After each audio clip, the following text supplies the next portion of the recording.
Mesdames et messieurs, la nutrition est au cœur de Nestlé. Nous voulons être le leader incontesté dans le domaine de la nutrition, de la santé et du bien-être et proposer aux consommateurs un choix d'aliments et de boissons à la fois plus savoureux et plus sains. C'est là l'essence même de notre promesse « Good Food, Good Life ».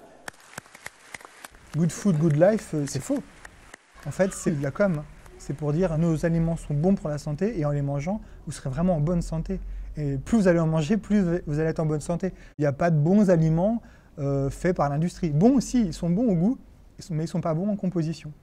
Prenons notre panier et allons acheter 4 produits emblématiques de l'agroalimentaire. Des knackis, des pizzas, du hachis parmentier et des desserts flambis. Voyons s'ils répondent aux critères Good Food, Good Life.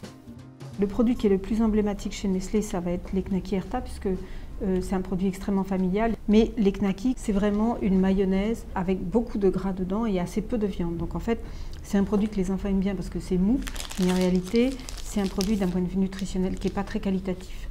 Après, on a un hachis parmentier, ça c'est le repas familial par essence. Là, on voit qu'il n'y a que 38% de viande, alors que chez vous, vous auriez mis 100% de viande.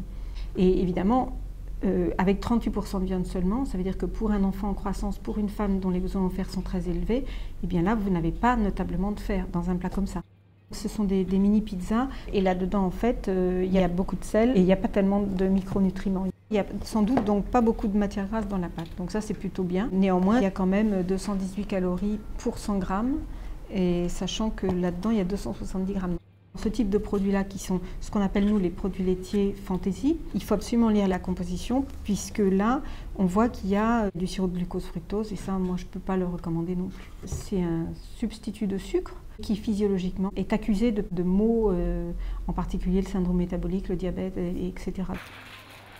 Enfin, on mange quasiment que ces aliments-là. Moi, je vois souvent au supermarché des mamans qui font les courses. 90% de leur caddie, c'est des aliments comme ça. Et puis on va trouver 1 ou 2 fruits et légumes, et puis peut-être de la viande ou du poisson en barquette.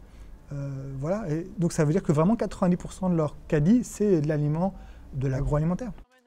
Herta s'engage auprès du programme national Nutrition Santé à réduire les teneurs en sel de ses produits. À travers des spots publicitaires comme celui-ci, les marques du groupe Nestlé prônent la réduction du sel, du gras et du sucre.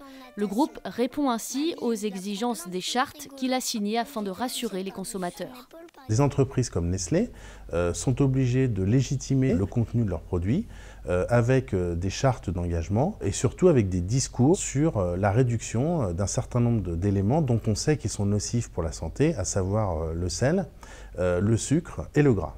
Mais le problème, c'est que pour donner du goût à un produit, on est obligé de jouer sur l'un de ces 3 leviers, sinon le produit n'a aucun goût. Si chaque fabricant, à titre individuel, garde cette logique, eh bien, on n'en sortira jamais, puisque finalement, il n'y a rien, il n'y a aucune pression qui va inciter l'ensemble des fabricants à modifier radicalement et fortement leurs recettes. Les entreprises, en fait, à chaque fois qu'il y a des réglementations, elles disent ne faites pas de réglementation, faites-nous signer des chartes et nous-mêmes, on va s'autoréguler, ce qui est faux.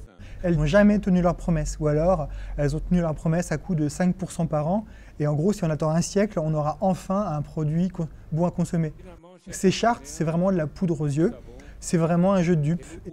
Et pourtant, pour le président du groupe Nestlé, la priorité reste d'œuvrer pour le bien-être et la santé du consommateur. Good food, good life.